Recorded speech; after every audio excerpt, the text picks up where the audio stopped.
Bienvenue sur Africa 24. Notre invité du jour est Monsieur Mahamat Nour Ahmad Ibedou.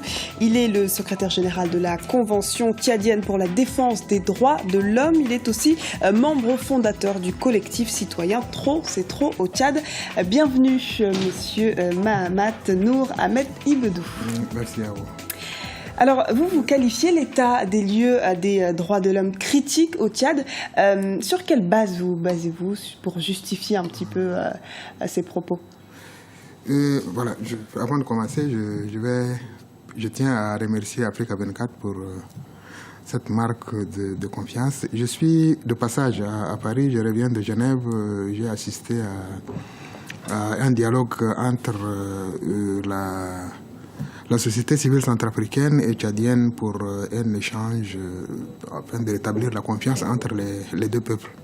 Bon, il est vrai que la confiance s'est sérieusement détériorée entre ces deux pays. Bon, nous tentons de renouer parce que nous ne pouvons pas nous passer les uns des autres. Bon, voilà. Je crois que... Nous allons justement revenir sur la situation tchadienne et des relations tchadiennes et centrafricaines, mais juste avant, on parle un petit peu des droits de l'homme. Vous œuvrez dans ce domaine-là. Qu'est-ce que vous pouvez nous dire sur la situation des droits de l'homme au Tchad? Oui, voilà. La situation des droits de l'homme au Tchad est très mauvaise. Elle est très mauvaise. Il y a des sérieuses limitations des libertés fondamentales. Par exemple, je cite au hasard, la liberté de manifester, de marcher, elle n'existe pas au Tchad. Il n'y a aucune manifestation autorisée au Tchad? Non, sauf les manifestations du parti au pouvoir. Et là, c'est organisé en grande pompe avec des gens qu'on fait venir de périphéries, des villages environnants. Et pourquoi elles ne sont pas autorisées selon vous? Bon, parce qu'on pense peut-être que ça allait dégénérer vers autre chose. On craint que ça ne dégénère. Vous aussi, vous craignez ou c'est plutôt... Non, pas du tout, c'est eux. Parce que nous, figurez-vous que nous avions demandé une fois à marcher contre la vie chère, par exemple. Et le ministre de la Sécurité nous a passé 4 heures du temps à nous entretenir afin de ça. Il nous dit que ça, c'est pour notre sécurité, que ça ne peut pas marcher. En fait, bref, il a refusé cette marche. Il y a eu des marches qui ont été organisées justement en novembre 2014 contre la cherté de la vie. C'était notamment à N'Djamena, à Sar ou à Moundou. Bon, ça, c'était pas des marches en tant que telles, c'est des manifestations spontanées. C'était des manifestations spontanées. Elles sont dues à un certain ras-le-bol. Vous savez, quand les frustrations s'accumulent depuis le jour où il y a une étincelle, quelquefois, c'est difficilement contrôlable. Bon, c'est vrai qu'il y a eu en N'Djamena des manifestations d'élèves qui voulaient, en solidarité avec leurs enseignants, qui n'avaient pas, enfin, dont le salaire avait été amputé d'un certain montant, qui avaient voulu faire grève. Et donc, les élèves du public étaient allés faire sortir des classes les élèves du privé. Pour soutenir leurs enseignants. Pour leur demander de les soutenir. Et comme entre eux, il y a eu des petites frictions, ça a un peu dégénéré. Et la police est venue mettre de l'huile sur le feu. Au lieu de séparer les deux, la police s'est mise Vous accusez les policiers d'envenimer la situation finalement. D'envenimer la situation aussi. Et les policiers sont là pour protéger la population? C'était pour qu'ils étaient d'abord venus pour séparer les deux groupes, enfin leur demander à ceux aux élèves du public de laisser tranquilles les élèves du privé. Et c'est au cours de ces échanges que la situation a dégénéré. Et tous les établissements ont appris ça, et puis tous les élèves qui étaient dans la rue ont protesté avec tout ce qu'il y a comme pneus brûlés. Est-ce que les revendications ont été prises en compte? Ça s'est calmé après finalement? Oui, parce que ce n'était pas une manifestation organisée, c'était une manifestation spontanée. Est-ce que les manifestations spontanées sont peut-être plus efficaces alors que les manifestations qui ne sont pas autorisées? Non, mais là, la police a intervenu massivement.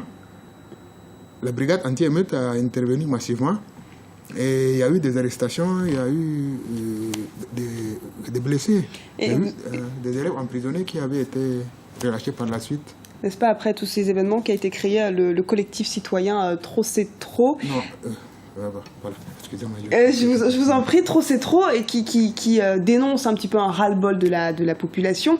Mais qu'est-ce qu'elle dénonce concrètement? Qu'est-ce qu'elle veut, la population tchadienne? Elle dénonce l'état général des droits de l'homme au Tchad. Il y a d'abord les libertés fondamentales qui sont complètement bafouées. Bon, l'exemple, les marches sont interdites.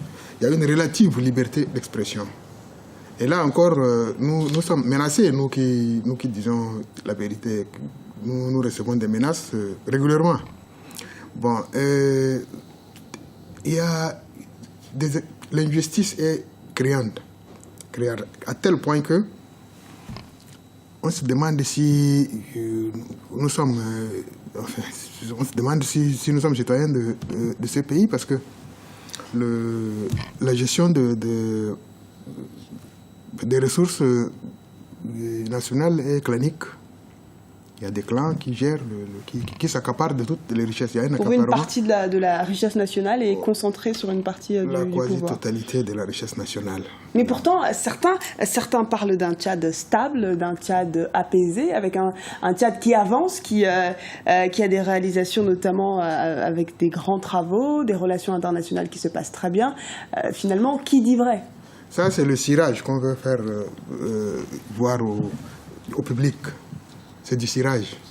En fait, il y a une frustration latente qui est en train de s'accumuler. Et nous autres, des droits de l'homme, nous craignons que, au bout du compte, ça explose. On parlait également des relations internationales qui sont plutôt brillantes au Tchad, avec une situation où l'armée tchadienne brille à l'extérieur. En revanche, on a eu une armée tchadienne décriée au niveau de la Centrafrique. Vous parliez tout à l'heure d'une rencontre. Quels a été les aspects quels aspects importants sont ressortis de cette rencontre?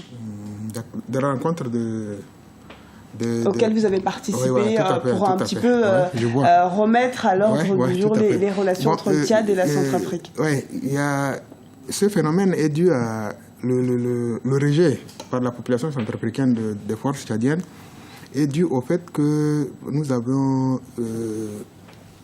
des peuples qui ont une origine commune, des peuples frontaliers.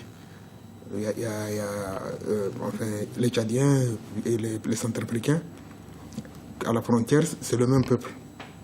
Donc, vous savez qu'entre le Tchad et la Centrafrique, il y a des liens séculaires. Bon, un beau matin, il y a eu des problèmes politiques.